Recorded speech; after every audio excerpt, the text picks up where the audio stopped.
Hello दोस्तों, स्वागत है आपका स्टडी नाउ 6 चैनल पे। आशा है आप सभी ठीक होंगे। तो आज की क्लास में हम लोग भक्ति काल से संबंधित कुछ महत्वपूर्ण प्रश्नों को देखेंगे, या फिर कहे तो 25 महत्वपूर्ण प्रश्नों को देखेंगे और सभी प्रश्नों के व्याख्या करने की कोशिश करेंगे। ठीक है, तो ध्यान दीजिएगा और अंत तक जुड़े रहिएगा। पहला प्रश्न है, निम्न में से कौन सा एक युग्म सही है?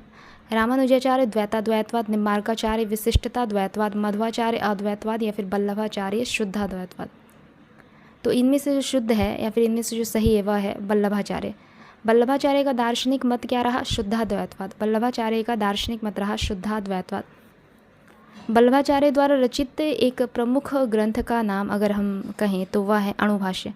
वल्लभाचार्य द्वारा प्रसिद्ध ग्रंथ का नाम है अणुभाष्य, जिसके बारे में काफ़ी बार पूछा गया है, आगे भी पूछा जा सकता है। ठीक है, आगे देखेंगे। अगला प्रश्न है, अद्वैतवाद के अनुसार निम्न में से कौन सा एक तथ्य सही हो जाएगा? तो अद्वैतवाद के अनुसार जीव और ब्रह्म एक है। अद्वैतवाद के अनुसार जीव और ब्रह्म एक है। अद्वैतवाद के संस्थापक कौन रहे? अद्वैतवाद के संस्थापक रहे शंकराचार्य। अद्वैतवाद के संस्थापक रहे शंकराचार्य। आगे देखते हैं। कृष्ण के साथ राधा की महानता किस संप्रदाय की विशेषता है? कृष्ण के साथ राधा की महानता निम्न में से सनकादि संप्रदाय की विशेषता है।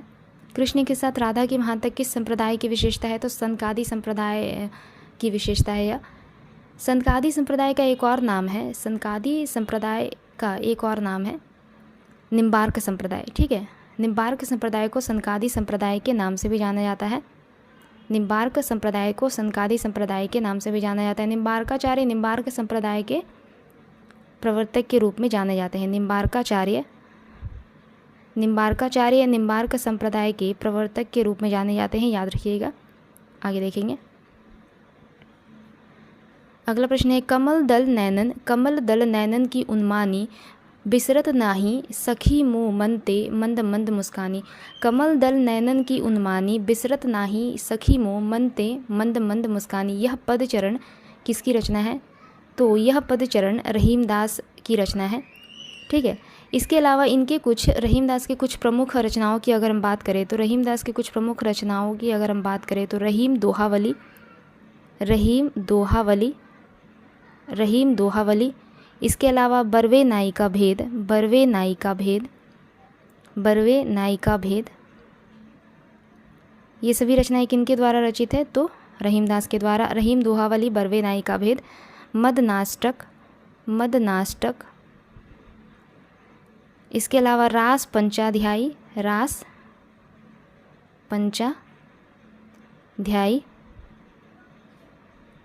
ठीक है, अगर एक और रचना की बात करें तो वह हो जाएगा नगर शोभा। मैं फिर से एक बार बता दे रही हूँ। रहीमदास की कुछ प्रमुख रचनाएं हैं रहीम दोहावली, बरवे नाई का भेद, मदनाष्टक, रास पंचाध्यायी, नगर शोभा इत्यादि। ठीक है, अगला प्रश्न देखेंगे। संवत 1375 से 1700 तक के साहित्य में कौन सी भावधारा परिलक्षित होती है? अर्थात कौन सा काल रहा? संवत 1375 से 1700 तक के साहित्य में भक्ति काल को देखा जाता है। इस काल में भक्ति अपने चरमोत्कर्ष पर थी। तुलसी और सूर जैसे कवियों ने भक्ति का पूर्ण प्रसार किया इस काल में। इसके अलावा डॉक्टर ग्रियर्सन ने भक्ति काल को हिंदी का स्वर्ण युग माना है। भक्ति काल को हिंदी का स्वर्ण युग किसने माना है? तो डॉक्टर ग्रियर्सन ने, जॉर्ज ग्रियर्सन कह सकते हैं, जॉर्ज ग्रियर्सन ने भक्ति काल को हिंदी का स्वर्ण युग माना है। ओम जय जगदीश हरे की आरती की रचना किसने की है? तो श्रद्धाराम फिल्लौरी ने। ओम जय जगदीश हरे नामक आरती के रचनाकार रहे श्रद्धाराम फिल्लौरी। इनके प्रमुख उपन्यास है भाग्यवती। श्रद्धाराम फिल्लौरी द्वारा रचित प्रमुख उपन्यास है इनका भाग्यवती। इनके कुछ काव्य ग्रंथ की अगर हम बात करें तो श्रद्धाराम फिल्लौरी के कुछ प्रमुख काव्य ग्रंथ हैं चिकित्सा, भाग्यवती उनके द्वारा रचित उपन्यास है। ठीक है, काव्य ग्रंथ की अगर हम बात करें तो चिकित्सा, तत्वदीपक,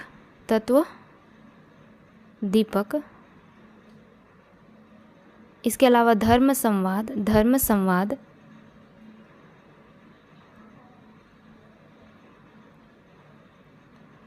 काव्य ग्रंथ में चिकित्सा, तत्वदीपक, धर्म संवाद और एक है महत्वपूर्ण उपदेश संग्रह। उपदेश संग्रह, ठीक है। और प्रमुख उपन्यास कौन सा है? भाग्यवती। आगे देखेंगे।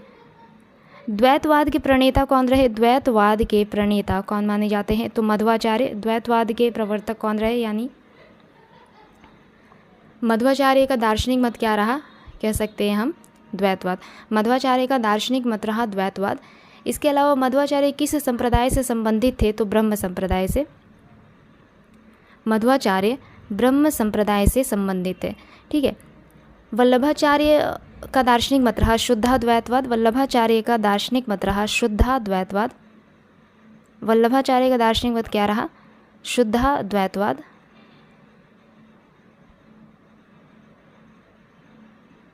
वल्लभाचार्य का दार्शनिक मत रहा शुद्धाद्वैतवाद।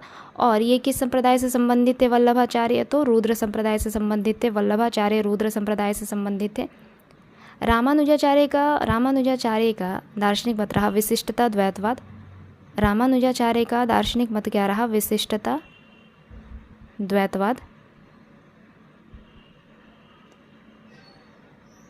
इसके अलावा रामानुजाचार्य किस संप्रदाय से संबंधित थे? तो श्री संप्रदाय से। रामानुजाचार्य श्री संप्रदाय से संबंधित थे, ठीक है। रामानुजाचार्य श्री संप्रदाय से संबंधित थे। मध्वाचार्य ब्रह्म संप्रदाय से संबंधित थे। इसके अलावा मध्वाचार्य का दार्शनिक मत क्या रहा? तो द्वैतवाद। वल्लभाचार्य का दार्शनिक मत रहा शुद्धाद्वैतवाद और वल्लभाचार्य रुद्र संप्रदाय से संबंधित थे। जबकि रामानुजाचार्य का दार्शनिक मत रहा विशिष्टता द्वैतवाद और रामानुजाचार्य श्री संप्रदाय से संबंधित थे। आगे देखेंगे। हिंदी का भक्ति काल बाहरी आक्रमण की प्रतिक्रिया है, यह कथन निम्न में से किस विद्वान का है? तो हिंदी का भक्ति काल बाहरी आक्रमण की प्रतिक्रिया है, यह कथन हिंदी का भक्ति काल बाहरी आक्रमण की प्रतिक्रिया है, यह कथन किनका है? तो यह कथन है आचार्य रामचंद्र शुक्ल का। यह कथन है आचार्य रामचंद्र शुक्ल का। डॉक्टर ग्रियर्सन ने भक्ति काल का उदय ईसाइयत की देन माना है।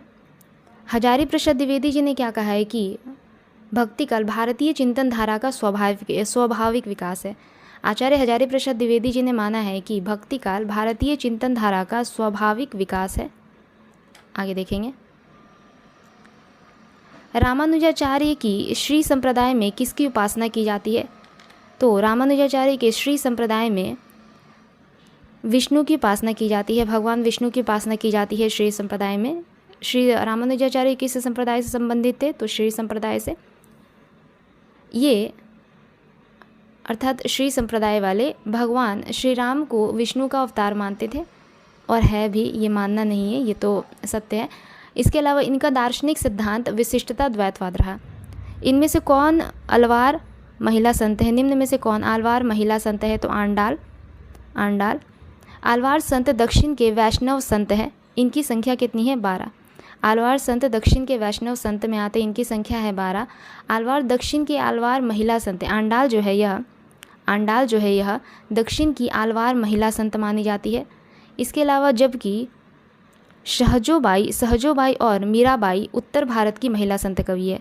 सहजोबाई और मीराबाई उत्तर भारत की महिला संत कवि मानी जाती है, और आंडाल क्या है? यह दक्षिण की अलवार संत महिला है। आगे देखेंगे।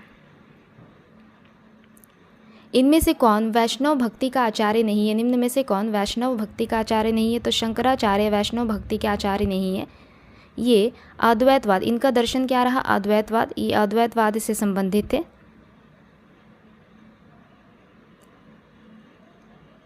इनका मुख्य धर्म या भक्ति स्मृति है, जिसमें निर्गुण की प्रधानता होती है, ठीक है। इनका जो दर्शन रहा है इसमें निर्गुण की प्रधानता बताई गई है, जबकि बाकी जो तीनों आचार्य है वल्लभाचार्य, मध्वाचार्य और रामानुजाचार्य, ये वैष्णव भक्त आचार्य हैं, और वैष्णव भक्ति में सगुण की प्रधानता होती है। वैष्णव भक्ति में सगुण धारा की प्रधानता होती है, ठीक है। आगे देखते हैं। महाराष्ट्र के भक्तों में सबसे पहला नाम किसका आता है? महाराष्ट्र के भक्तों में सबसे पहला नाम नामदेव का आता है। नामदेव का आता है सबसे पहला नाम। नामदेव के समय में नाथ और महानुभाव पंथों का महाराष्ट्र में प्रचार था। नामदेव के समय में नाथ और महानुभाव पंथों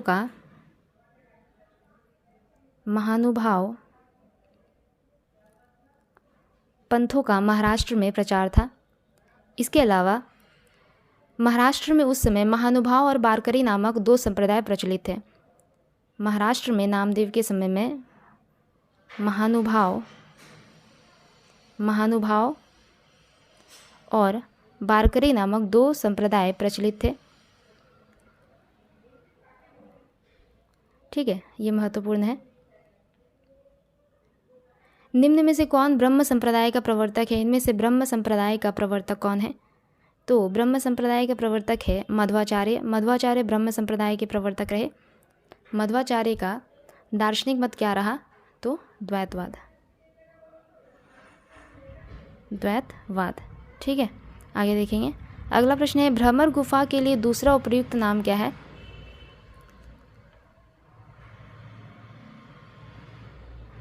भ्रमर गुफा के लिए दूसरा उपयुक्त नाम क्या है? भ्रमर गुफा के लिए दूसरा उपयुक्त नाम क्या है? तो ब्रह्मरंध्र। आगे देखेंगे। निम्न में से श्री कृष्ण भक्ति का संप्रदाय नहीं है। इनमें से श्री कृष्ण भक्ति का संप्रदाय नहीं है, कौन सा? तो तत्सुखी संप्रदाय। ये श्री कृष्ण भक्ति का संप्रदाय नहीं है। तत्सुखी संप्रदाय के प्रवर्तक रहते हैं जीवाराम। तत्सुखी संप्रदाय के प्रवर्तक रहे जीवाराम। श्री वल्लभ संप्रदाय के प्रवर्तक रहे वल्लभाचार्य। श्री वल्लभ संप्रदाय के प्रवर्तक कौन रहे? वल्लभाचार्य।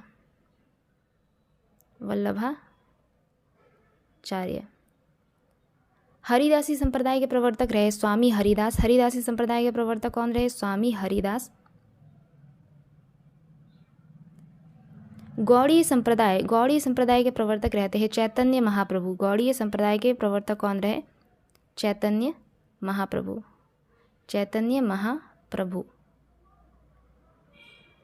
आगे देखते हैं। श्री वल्लभ, एक बार और बता दे रही हूँ, श्री वल्लभ संप्रदाय के प्रवर्तक माने जाते हैं। श्री वल्लभ संप्रदाय के प्रवर्तक रहे वल्लभाचार्य। हरिदासी संप्रदाय के प्रवर्तक रहे स्वामी हरिदास। गौड़ीय संप्रदाय के प्रवर्तक रहे चैतन्य महाप्रभु।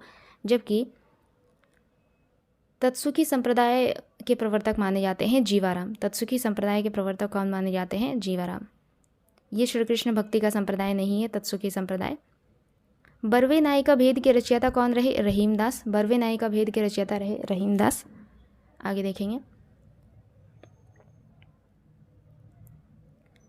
अगला है, रामचरितमानस, पद्मावत, सूरसागर और कबीर दोहावली जैसे ग्रंथ किस काल की देन है? तो भक्ति काल में ये सारे ग्रंथ रचे गए। भक्ति काल रामाश्रयी, कृष्णाश्रयी, प्रेमाश्रयी और ज्ञानाश्रयी 4 शाखा में विभक्त है। भक्ति काल रामाश्रयी, कृष्णाश्रयी, प्रेमाश्रयी,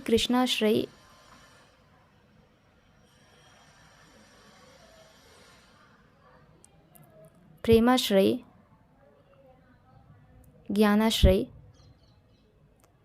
4 शाखा में विभक्त है, जिसमें रामचरितमानस जो है, यह रामचरितमानस रामाश्रयी शाखा से संबंधित है। रामचरितमानस रामाश्रयी शाखा से संबंधित है। इसके अलावा जो सूरसागर यह कृष्णाश्रयी शाखा से संबंधित है। सूरसागर कृष्णाश्रयी शाखा से संबंधित है। पद्मावत प्रेमाश्रयी शाखा से संबंधित है। पद्मावत प्रेमाश्रयी शाखा से संबंधित है। जबकि कबीर दोहावली जो है, यह ज्ञानाश्रयी शाखा से संबंधित है। कबीर दोहावली ज्ञानाश्रयी शाखा से संबंधित है। फिर से एक बार बता दे रही हूँ, रामचरितमानस रामाश्रयी शाखा से संबंधित है। पद्मावत जो है, यह प्रेमाश्रयी शाखा से संबंधित है। सूरसागर कृष्णाश्रयी शाखा से संबंधित है। जबकि कबीर दोहावली ज्ञानाश्रयी शाखा से संबंधित है। आगे देखेंगे। विभिन्न मतों के आधार पर हिंदी में भक्ति काव्य की कितनी शाखाएं मानी जाती है? तो विभिन्न मतों के आधार पर भक्ति काव्य की 4 शाखाएं मानी जाती है, जैसा कि मैंने अभी बताया, रामाश्रयी, कृष्णाश्रयी, प्रेमाश्रयी और ज्ञानाश्रयी। इसके अलावा भक्ति काल के 2 धाराएं रहीं। भक्ति काल की 2 धाराएं रहीं। कौन कौन सी? निर्गुण काव्यधारा और सगुण काव्यधारा। निर्गुण काव्यधारा और सगुण काव्यधारा। इनमें से दोनों धाराओं की 2-2 शाखाएं रही। जैसे निर्गुण काव्यधारा की 2 शाखाएं रही, कौन कौन सी? ज्ञानाश्रयी शाखा और प्रेमाश्रयी शाखा। और सगुण काव्यधारा की भी 2 शाखाएं रही, रामाश्रयी शाखा और कृष्णाश्रयी शाखा। इस प्रकार भक्ति काव्य की 4 शाखाएं मानी जाती है। आगे देखेंगे। भक्ति काव्य को भारतीय चिंतन धारा का स्वाभाविक विकास किसने माना है? भक्ति काव्य को या फिर भक्ति काल को भारतीय चिंतन धारा का स्वाभाविक विकास माना है? आचार्य हजारी प्रसाद द्विवेदी जी ने। रामचंद्र शुक्ल जी ने भक्ति काल को इस्लामी आक्रमण की प्रतिक्रिया माना है। रामचंद्र शुक्ल जी ने भक्ति काल को इस्लामी आक्रमण की प्रतिक्रिया माना है, जबकि ग्रियर्सन ने भक्ति काल को ईसाइयत की देन माना है। आगे है, कबीरदास में जो रहस्यवाद पाया जाता है वह अधिकतर सूफियों के प्रभाव के कारण है, यह कथन किसका है? कबीरदास में जो रहस्यवाद पाया जाता है वह अधिकतर सूफियों के प्रभाव के कारण है, यह कथन है आचार्य रामचंद्र शुक्ल जी का। शुक्ल जी कबीरदास को संत काव्यधारा का प्रथम कवि मानते थे। शुक्ल जी कबीरदास को संत काव्यधारा के प्रथम कवि मानते थे एवं इनकी भाषा क्या रही? सद्दुकड़ी। कबीरदास की भाषा क्या रही? सद्दुकड़ी। बहुत ही महत्वपूर्ण है, आगे देखेंगे। ज्यों तिरिया पीहर बसे सूरत रहे पीव माही, ऐसे जन जग में रहे गुरु को भूले नाही। ज्यों तिरिया पीहर बसे सूरत रहे पीव माही, ऐसे जन जग में रहे गुरु को भूले नाही। उक्त पंक्तियाँ किसकी है? तो यह पंक्तियाँ हैं सहजोबाई की। यह पंक्तियाँ किसकी हैं? सहजोबाई की। ये निर्गुण काव्यधारा की संत कवित्री रही। सहजोबाई निर्गुण काव्यधारा की संत कवित्री मानी जाती है। ये महात्मा चरण दास की शिष्या थी। सहजोबाई महात्मा चरण दास की शिष्या थी। इसके अलावा सहजोबाई द्वारा रचित प्रसिद्ध कृति का नाम क्या है? तो सहज प्रकाश। सहज प्रकाश। अगला प्रश्न है, प्रभु जी तुम चंदन हम पानी, जाकी अंग अंग बास समानी। ये काव्य पंक्तियाँ किस संत कवि की है? प्रभु जी तुम चंदन हम पानी, जाकी अंग अंग बास समानी। ये काव्य पंक्तियाँ हैं रैदास की। ये काव्य पंक्तियाँ हैं रैदास की, जिनका एक अन्य नाम रविदास भी है। इनका एक अन्य नाम क्या है? रविदास। रविदास के रूप में भी ये जाने जाते हैं। मीराबाई और उदय के गुरु माने जाते हैं रैदास या फिर रविदास। रैदास के 40 पद गुरु ग्रंथ साहब में संकलित है। याद रखिएगा, रैदास के 40 पद गुरु ग्रंथ साहिब में संकलित है। ठीक है, आगे देखते हैं। अगला प्रश्न है, the Nirgun school of Hindi poetry इनमें से किसका शोध ग्रंथ है? The Nirgun school of Hindi poetry किसका शोध ग्रंथ है? डॉक्टर पीताम्बर दत्त बड़थवाल का। The Nirgun school of Hindi poetry doctor Pitambar Dutt Barthwal का शोध ग्रंथ है।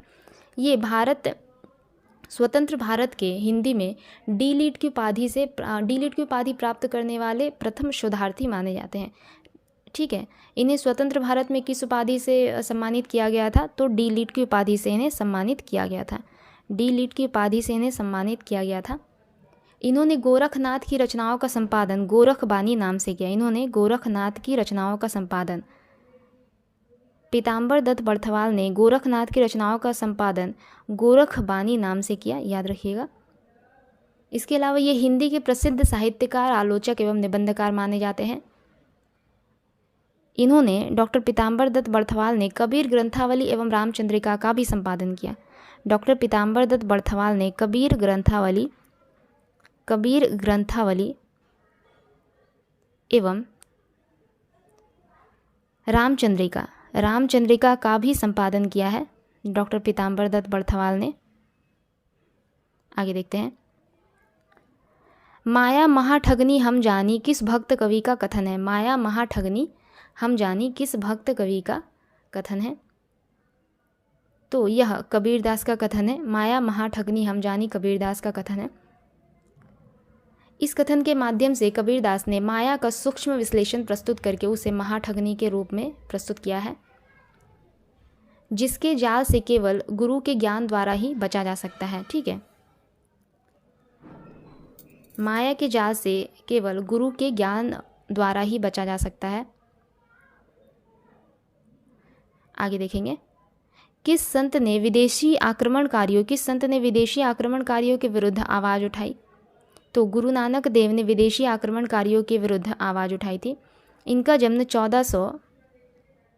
जन्म कब माना जाता है? 1469 ईस्वी में तलवंडी लाहौर में माना जाता है। तलवंडी लाहौर में इनका जन्म हुआ गुरु नानक देव का। इसके अलावा गुरु नानक के कुछ प्रसिद्ध ग्रंथों की अगर हम बात करें तो जपू जी साहब, आसदीबार, रहीरास,